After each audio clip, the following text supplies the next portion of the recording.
All right, so there's another video on the strut tower bar that I've been working on. Spin you guys around here. All right, I'm gonna move this out of the way for now. Sorry, had you out of the way. Okay, so this bar is tacked on both places. I kept the plates on both sides. Those stayed bolted in when I tacked this on.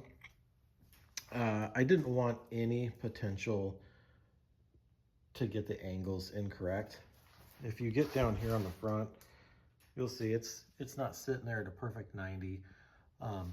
So yeah, I think it's just easier to tack it on the car. If you do that, disconnect your battery cables.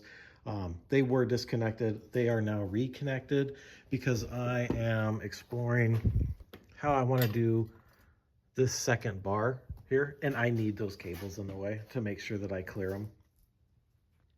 So that's what I've been working on.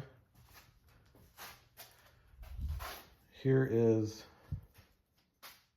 a blank. I don't know what it would be called, but basically I'm using it as a template. On this one, I forget what degree I wrote it down. I think this is a 41 degree cut. So that will clear the cable there. So I've got to figure out the length. But this is basically going to come up here at 41 degrees. I'm going to have an unknown angle for an intermediary that will connect into the centerpiece on both sides. And yeah, it's just kind of a struggle to, after work, be motivated and want to solve problems like that. The one problem that I did have when I was tack welding this bar here, and I'll explain why here in a second, is this angle wasn't a perfect match to that one over there, despite them having been cut at one after the other with no adjustments being made to the saw and having the clocking marks on the pipe. So what I ended up doing is I just took a Sharpie, you can see some of the marks, indicated where it was protruding too far into the plate and pushing at the angle, creating that gap, and just ground it down. It took me about, I don't know, 15 minutes, but like 5 or 6 tries.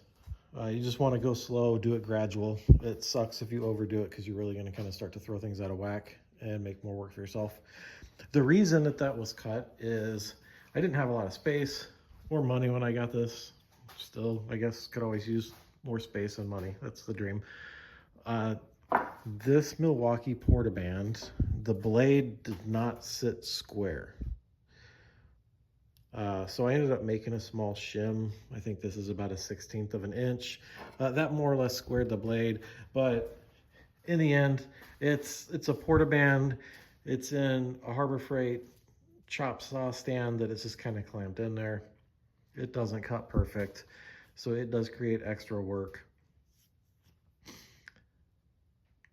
So I'm out looking for other solutions eventually, but I'm not going to go cheap. I'm not getting the inexpensive Harbor Freight stand because I don't want to run into the same problem. I want something that will consistently cut the right angles every single time. I don't really care about the power too much. I'm not cutting anything crazy. It's just tube, but consistency and precision is super important to me. That's all I've got going right now.